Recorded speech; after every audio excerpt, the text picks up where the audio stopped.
ನಮಸ್ಕಾರ ವೀಕ್ಷಕರೇ, JV kitchen and ವ್ಲಾಗ್ಸ್ಗೆ ಸ್ವಾಗತ. ಇವತ್ತು ದೇಹಕ್ಕೆ ತಂಪಾಗಿರುವಂಥ, ಬಾಯಿಗೆ ರುಚಿ ಕೊಡುವಂಥ ರಾಗಿ ಸೂಪನ್ನು ನಿಮ್ಮ ಜೊತೆ ಶೇರ್ ಮಾಡ್ಕೊಳ್ತಾ ಇರೋದು. ತುಂಬ ರುಚಿಯಾಗಿರುತ್ತೆ. ನೀವು ಒಮ್ಮೆ ಈ ಥರ ರಾಗಿ ಸೂಪನ್ನು ಮಾಡಿಕೊಂಡ್ರೆ ಖಂಡಿತ ಹೌದು ಮತ್ತೆ ಮತ್ತೆ ಖಂಡಿತ ಮಾಡ್ಕೊಳ್ತೀರಿ, ಅಷ್ಟು ರುಚಿಯಾಗಿ ಬರುತ್ತೆ. ಈ ಒಂದು ಸೂಪು ನಮಗೆ ಬಾಯಿ ರುಚಿ ಕೆಟ್ಟಾಗ, ಅಂದರೆ ಜ್ವರ ಬಂದಾಗ, ನೆಗಡಿ ಶೀತ ಆದಾಗ, ಗಂಟ್ಲೆಲ್ಲ ಕಟ್ಕೊಂಡಾಗ ಈ ಸೂಪನ್ನು ನಾವು ಬಿಸಿ ಬಿಸಿಯಾಗಿ ಬೆಚ್ಚಗೆ ಕುಡಿತಾ ಇದ್ದರೆ ಗಂಟ್ಲೆಲ್ಲ ಕ್ಲೀನ್ ಆಗುತ್ತೆ, ನೆಗಡಿ ಕೆಮ್ಮನು ಕಡಿಮೆ ಆಗುತ್ತೆ, ಜ್ವರ ಬಂದಾಗ ಬಾಯಿ ರುಚಿನೂ ಇರೋದಿಲ್ಲ. ಆ ಬಾಯಿ ರುಚಿನೂ ಸೂಪರಾಗಿ ಬಾಯಿ ರುಚಿ ಕೊಡುತ್ತೆ ಈ ಒಂದು ಸೂಪನ್ನು ಕುಡಿತಾ ಇದ್ದರೆ. ಅಷ್ಟು ಚೆನ್ನಾಗಿರುತ್ತೆ. ವಿಡಿಯೋವನ್ನು ಪೂರ್ತಿಯಾಗಿ ನೋಡಿ, ಹಾಗೆ ಇನ್ನೊಬ್ರಿಗೂ ಶೇರ್ ಮಾಡಿ, ಲೈಕ್ ಮಾಡಿ, ಸಪೋರ್ಟ್ ಮಾಡಿ. ನನ್ನ ಚಾನಲನ್ನು ಸಬ್ಸ್ಕ್ರೈಬ್ ಮಾಡ್ಕೊಂಡಿಲ್ಲ ಅಂದರೆ ಸಬ್ಸ್ಕ್ರೈಬ್ ಮಾಡ್ಕೊಳ್ಳಿ, ಬೆಲ್ ಬಟನನ್ನು ಕ್ಲಿಕ್ ಮಾಡಿ. ನಾನಿವತ್ತು ರಾಗಿ ಸೂಪ್ ಮಾಡಲಿಕ್ಕೆ 1 ಬೌಲ್ ಆಗೋಷ್ಟು ರಾಗಿ ಹೊಡಿಯನ್ನು ತಗೊಂಡಿದ್ದೆ ನೋಡಿ. ಒಂದು 7-8 ಬೀನ್ಸನ್ನು ಕಟ್ ಮಾಡಿ ಇಟ್ಟಿದ್ದೆ, 1 ಕ್ಯಾರೆಟು, ಒಂದು 8-10 ಬೆಳ್ಳುಳ್ಳಿಯನ್ನು ಸಣ್ಣದಾಗಿ ಕಟ್ ಮಾಡಿದೆ, 1 ಈರುಳ್ಳಿ, 1 ಇಂಚ್ ಆಗೋಷ್ಟು ಶುಂಠಿ, 2 ಹಸಿಮೆಣಸಿನ್ಕಾಯಿನ ಕಟ್ ಮಾಡಿಟ್ಟಿರೋದು, ಹಾಗೆ ಸ್ವಲ್ಪ ಜೋಳವನ್ನು ಬಿಡಿಸಿ ಇಟ್ಕೊಂಡಿದ್ದೆ, ಸ್ವಲ್ಪ ಬಟಾಣಿಯನ್ನು ನೆನೆಸಿಟ್ಕೊಂಡಂಥ ಬಟಾಣಿ ಅದು.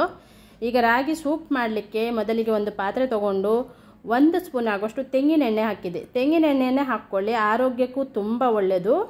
ಈ ತೆಂಗಿನ ಎಣ್ಣೆ ಹಾಕೋದ್ರಿಂದ ನೀವು ರಿಫೈನ್ಡ್ ಆಯಿಲು, ಸನ್ಫ್ಲವರ್ ಆಯಿಲ್ ಹಾಕೋ ಬದಲಿಗೆ ತೆಂಗಿನ ಎಣ್ಣೆಯಿಂದ ಮಾಡಿದ್ರೇ ರುಚಿನೂ ಆಗಿರುತ್ತೆ, ಆರೋಗ್ಯಕ್ಕೂ ತುಂಬ ಒಳ್ಳೆಯದಿದು. ಈಗ ಮೊದಲು ಬೆಳ್ಳುಳ್ಳಿ ಮತ್ತು ಈರುಳ್ಳಿ, ಶುಂಠಿ, ಹಸಿಮೆಣಸಿನ್ಕಾಯನ್ನು ಹಾಕಿದ್ದೆ ನಾನು. ಇದನ್ನು ಸ್ವಲ್ಪ ಎಣ್ಣೆಯಲ್ಲಿ ಫ್ರೈ ಮಾಡ್ಕೊಳ್ಬೇಕು. ನಂತರ ನಾನಿಲ್ಲಿ 1 ಇಂಚ್ ಆಗೋಷ್ಟು ಇದು ಏನಂದರೆ ಚಕ್ಕೆಯನ್ನು ಕಟ್ ಮಾಡಿ ಹಾಕ್ತಾ ಇರೋದು. 1 ಇಂಚ್ ಆಗೋಷ್ಟು ಚಕ್ಕೆಯನ್ನು ಹಾಕ್ಕೊಳ್ಳಿ. ಅದನ್ನು ಹಾಕಿ ಚೆನ್ನಾಗಿ ಎಣ್ಣೆಯಲ್ಲಿ ಫ್ರೈ ಮಾಡಿಕೊಂಡು ನಂತರ ಕ್ಯಾರೆಟು, ಬೀನ್ಸು, ಬಟಾಣೆ ಮತ್ತು ಜೋಳವನ್ನು ಹಾಕಿ ಇದನ್ನು ಸ್ವಲ್ಪ ಎಣ್ಣೆಯಲ್ಲಿ ಫ್ರೈ ಮಾಡ್ಕೊಳ್ಬೇಕು. ಇದಕ್ಕೆ ಸ್ವಲ್ಪ ಉಪ್ಪನ್ನು ಹಾಕ್ಕೊಳ್ಳೋಣ. ಉಪ್ಪು ಮತ್ತೆ ನೋಡಿಕೊಂಡು ಕಡಿಮೆ ಅನಿಸಿದ್ರು ಹಾಕ್ಕೊಳ್ಬೋದು.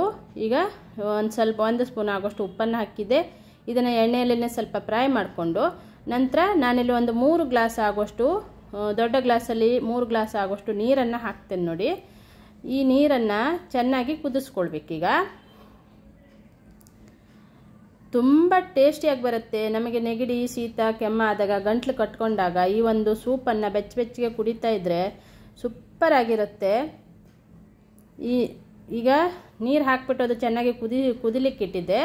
ಇಲ್ಲಿ ಒಂದು ದೊಡ್ಡ ಬೌಲಿಗೆ ರಾಗಿ ಹಿಟ್ಟನ್ನು ಹಾಕ್ಕೊಂಡು ಈಗ ತಣ್ಣಗಿರುವ ನೀರು ಹಾಕಿ ಚೆನ್ನಾಗಿ ಇದನ್ನು ಗಂಟಿಲ್ಲದ ಹಾಗೆ ಅದನ್ನು ಕಲಿಸ್ಕೊಳ್ಬೇಕು. ಮೊದಲು ಚೆನ್ನಾಗಿ ಇದನ್ನು ಕಲಿಸ್ಕೊಳ್ಳೋಣ.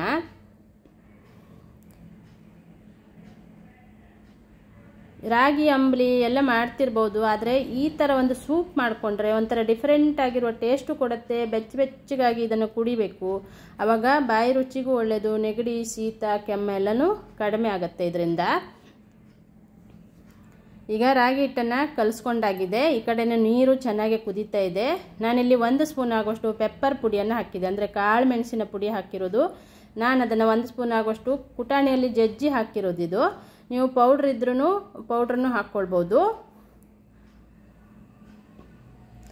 ಈಗ ಚೆನ್ನಾಗಿ ನೀರು ಕುದೀತಾ ಇದೆ. ಈಗ ರಾಗಿ ಹಿಟ್ಟನ್ನು, ಕಲಸಿರುವಂಥ ರಾಗಿ ಹಿಟ್ಟನ್ನು ಹಾಕ್ಕೊಳ್ಬೇಕು. ತುಂಬ ಟೇಸ್ಟ್ ಕೊಡುತ್ತೆ ಬಾಯಿಗೆ ಇದಂತೂ. ನೀವು ಒಮ್ಮೆ ಮಾಡಿದರೆ ಖಂಡಿತ ಮತ್ತೆ ಮತ್ತೆ ಮಾಡ್ಕೊಳ್ಳುವಂಥ ರುಚಿ ಇದು.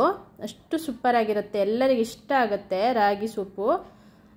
ಈಗ ಇದನ್ನು ಚೆನ್ನಾಗಿ ಮತ್ತೆ ಕುದಿಸ್ಕೊಳ್ಳೋಣ. ನೀವು ತುಂಬ ದಪ್ಪ ಇತ್ತಂದರೆ ಇದಕ್ಕೆ ಸ್ವಲ್ಪ ನೀರನ್ನು ಬೆಚ್ಚಗೆ ಮಾಡಿ ಹಾಕ್ಕೊಳ್ಬೋದು.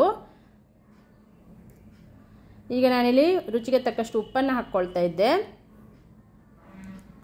ಉಪ್ಪು ನಿಮ್ಮ ರುಚಿಗೆ ಅನುಗುಣಕ್ಕೆ ತಕ್ಕಂತೆ ಹಾಕ್ಕೊಳ್ಬೇಕು. ಈಗ ಇದನ್ನು ಮತ್ತೆ ಚೆನ್ನಾಗಿ ಇದನ್ನು ಕುದಿಸ್ಕೊಳ್ಳೋಣ.